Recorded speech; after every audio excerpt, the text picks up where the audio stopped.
Gas వినియోగదారులకు shock, మళ్ళీ మారిన రూల్స్.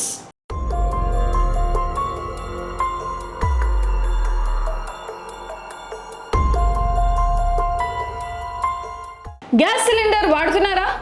అయితే ఈ వార్త మీకోసమే. గ్యాస్ బుకింగ్ నిబంధనలను ఆయిల్ మార్కెటింగ్ కంపెనీలు మరింత కఠినతరం చేశాయి. అంతర్జాతీయంగా చమురు సంక్షోభం తలెత్తడంతో అక్రమ నిల్వలను అరికట్టడానికి కొత్త రూల్స్ అమల్లోకి తెచ్చాయి. దీని ప్రకారం మీకు ఉన్న కనెక్షన్ రకాన్ని బట్టి తదుపరి సిలిండర్ బుక్ చేసుకోవడానికి నిర్ణీత గడువు పాటించాల్సి ఉంటుంది. ఒకవేళ ఆ గడువు కంటే ముందే బుక్ చేస్తే మీ అభ్యర్థన ఆటోమేటిక్గా రద్దవుతుంది. అసలు ఎవరు ఎప్పుడు బుక్ చేసుకోవాలో ఇప్పుడు చూద్దాం.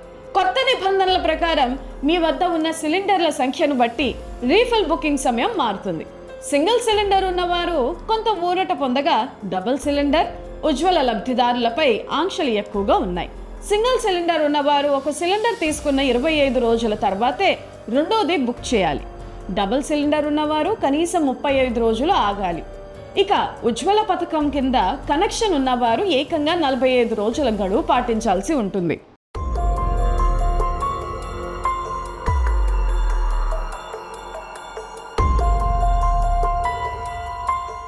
ఒక కనెక్షన్ పై ఏడాదికి అంటే ఏప్రిల్ 1 నుండి మార్చ్ 31 వరకు గరిష్టంగా 15 సిలిండర్లు మాత్రమే బుక్ చేసుకునే వీలుంది.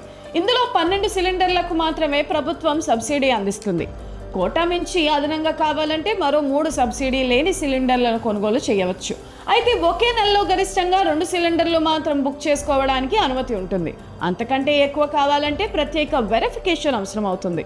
ఒకవేళ మీ వార్షిక కోటా పూర్తయి ఇంకా అదనపు సిలిండర్లు అవసరమైతే ప్రక్రియ మరింత కఠినంగా ఉంటుంది. ముఖ్యంగా భారత్ పెట్రోలియం వినియోగదారులు హలో బీపీసీఎల్ మొబైల్ యాప్ ద్వారా కొన్ని ప్రశ్నలకు సమాధానం ఇవ్వాల్సి ఉంటుంది.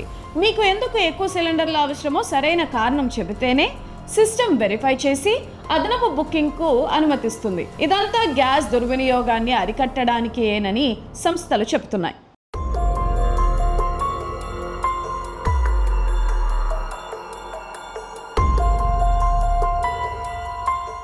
పశ్చిమ ఆసియాలో పరిస్థితులు కుదుటపడే వరకు ఈ ఆంక్షలు కొనసాగే అవకాశం ఉంది.